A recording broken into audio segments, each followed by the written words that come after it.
जो Trump Republican को चंदा देता था, वही ट्रंप बोला कि भाई तुम राष्ट्रपति क्यों बनोगे, हम राष्ट्रपति बनेंगे। जब हमारे ही चंदे से तुम डेमोक्रेसी चलाओगे तो हम डेमोक्रेसी के हेड होंगे। और कल को हो सकता है देश के सबसे बड़े उद्योगपति अंबानी जी, देखिए आप अपनी पत्नी का अगर कोई गिफ्ट देना चाहते हैं बर्थडे पे तो आप पर्स देंगे, वो हवाई जहाज देते हैं। आप अगर अपने बच्चे को कुछ देना चाहेंगे तो आप बैट बॉल खरीद करके देंगे, वो क्रिकेट टीम खरीद करके देंगे। कल को हो सकता है, अभी बोला कि इनका स्टार्टअप कराना है तो बेटे के लिए जियो बना दिया, जियो इंडिया। जियो इंडिया नहीं, अंबानी जी का पोता जियो इंडिया कर रहा है, ठीक है। कल को ये कह देंगे कि भाई मोदी जी को बहुत चंदा दे दिया, आजकल उनके पीठ पे हाथ रखना छोड़ करके अपने बेटे के पीठ पे हाथ रखेंगे, वही इस देश का प्रधानमंत्री होगा। ये खतरनाक है, ये खतरनाक है। कैंपस के लिए ये मुद्दा ज़्यादा इंपॉर्टेंट है। और परिवारवाद, वंशवाद, जातवाद, ये जो सवाल है, इस सवाल को आज का यूथ जनरेशन बहुत सीरियसली ले रहा है। और इसका एक सिंपल एग्जाम्पल है, आप ये देख लीजिए कि मोदी जी, मैंने ऐसा तो नहीं है कि उनके 10 हाथ हैं, वो कौन सी ऐसी बात थी जिसने फर्स्ट टाइम वोटर को अट्रैक्ट किया। वो बात ये थी कि एक नॉर्मल कार्यकर्ता होने के बावजूद वो आदमी पार्टी के टॉप पोजीशन पे पहुंचा, ये एक पॉजिटिव बात है। इसके अलावा एक और चीज है जो बहुत इंपॉर्टेंट है, वो ये है कि पूरी दुनिया में इस्लामोफोबिया है।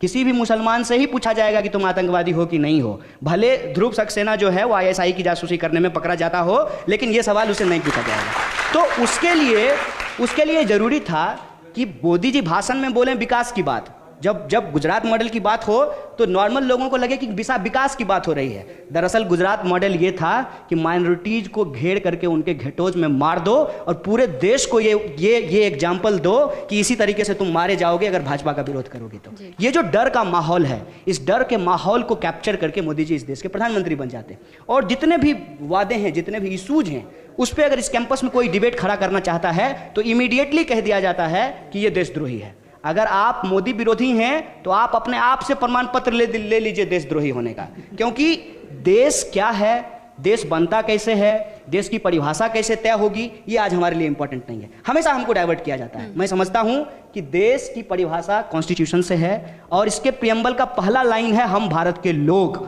तो देश के लिए देश के लोग इंपॉर्टेंट हैं। और देश के लोगों की अगर यदि हम बात करते हैं तो कैंपस के लिए सबसे इंपॉर्टेंट सवाल है कि आज जो हम पब्लिक फंडेड इंस्टीट्यूट में पढ़ रहे हैं, हमारा आने वाला जनरेशन पढ़ेगा कि नहीं पढ़ेगा। जो DU के टॉप कॉलेजेस हैं, सेल्फ फिनांस मॉडल के आधार पर अगर उसको चलाए जाएंगे तो बिहार से आकर के भैया मैं तो PhD नहीं कर पाऊंगा, हमारी आने वाली जनरेशन भी नहीं कर पाएगी, राहुल सोन पिंपुले भी नहीं कर पाएंगे और कोई जो है नजीब भी नहीं कर पाएगा। दो तरफा मार है, एक पॉलिसीज के लेवल पे और दूसरा फियर साइकोसिस की जो पॉलिसी है उसके लेवल पे कि ठीक है पहुंच तो गए हो किसी तरीके से, तुम्हारी हालत नजीब वाली कर देंगे। ये जो बात आप देखिए रेप थ्रेट में जो बार बार बोली गई गुरमेहर कौर को, क्या कहा गया कि तुमको रोहित वेमुला के पास पहुंचा देंगे। ये जो एक पूरा का पूरा कॉन्स्पिरेसी है, उस कॉन्स्पिरेसी को समझने की जरूरत है। There is a attack on the idea of public university, there is a attack on the constitutional right, there is attack on the democracy itself.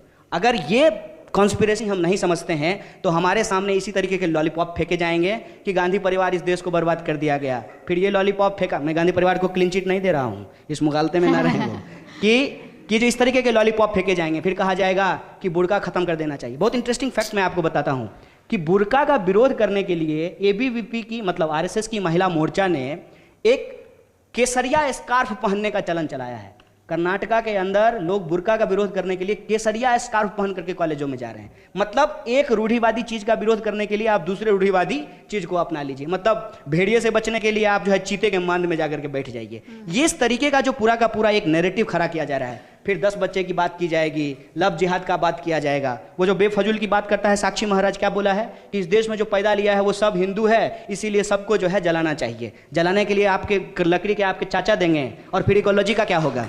ये जो पूरा का पूरा सवाल है उसमें जितनी बात को आप इंट्रोड्यूस करते हुए बोल रहे थे कि what is the idea of growth, what is the economic policy, what is the role of politics, ठीक है ना। और ये जो इंपॉर्टेंट बेसिक सवाल है, इस बेसिक सवाल को डाइवर्ट किससे किया जा रहा है। कुछ मत कीजिए, लड़की छेड़ दीजिए, तिरंगा झंडा हाथ में ले लीजिए, देशभक्त हैं देशभक्त हैं देशभक्त हैं, लड़की छेड़ना अपराध नहीं है। किसी को जो है मार दीजिए, कैमरा का जो है मीडिया का कैमरा तोड़ दीजिए, कुछ भी बोल दीजिए, वायलेंस कर दीजिए और कह दीजिए कि भाई देश के खिलाफ नारेबाजी हो रही थी। सपोज कीजिए कि देश के खिलाफ कुछ बोला जा रहा है, कैंपस में कोई पोस्टर लगाया गया है, उससे आप असहमत हैं, लेकिन वो कॉन्स्टिट्यूशनल है कि अनकॉन्स्टिट्यूशनल है, वो लीगल है कि इलीगल है, वो सेडिशियस है कि नहीं है, वो सेडिशन के अंतर्गत उस पर कार्रवाई होनी चाहिए कि नहीं होनी चाहिए, ये कोई कंगारू कोर्ट में तय नहीं होगा। ये इस देश के न्यायालय के द्वारा तय किया जाएगा, रूल ऑफ लॉ के द्वारा तय किया जाएगा। एबीवीपी तिरंगा झंडा लेकर के किसी को देशभक्ति का प्रमाण पत्र नहीं दे सकती है। एक बात।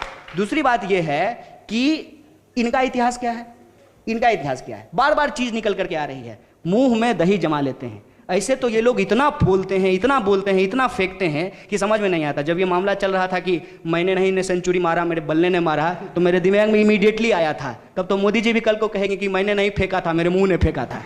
कि ये जो सिचुएशन है, उस सिचुएशन में पूरे के पूरे डिस्कोर्स को जो है डाइवर्ट करने की कोशिश की जा रही है। इनका इतिहास ये, अभी 11 लोग पाकिस्तान की जासूसी के लिए पकड़े गए हैं। इससे पहले आप इतिहास पढ़ लीजिए, अंग्रेजों की जासूसी किया करते थे और बार बार इन्होंने कहा था कि अंग्रेज हमारे दुश्मन नहीं हैं, हमारे दुश्मन हमारे ही देश के नागरिक हैं। आज भी ये अपने ही देश के नागरिकों के ऊपर मारपीट कर रहे हैं और फर्जी तरीके से देशभक्ति बनाम देशद्रोह का विमर्श खड़ा कर रहे हैं। इस विमर्श से हमारा पेट भरने वाला नहीं है। अगर 2 करोड़ रोजगार पैदा मोदी जी नहीं कर पाते हैं, हमारे लिए सड़कों पे उतरने के लिए ये सबसे बड़ा मुद्दा है। रोहित को जस्टिस दिलाना ये हमारा सबसे मुद्दा है। नजीब को वापस लाना ये हमारा मुद्दा है। ये कितना भी ट्रैप में फंसाएं, हम लोग तो फंसने वाले नहीं।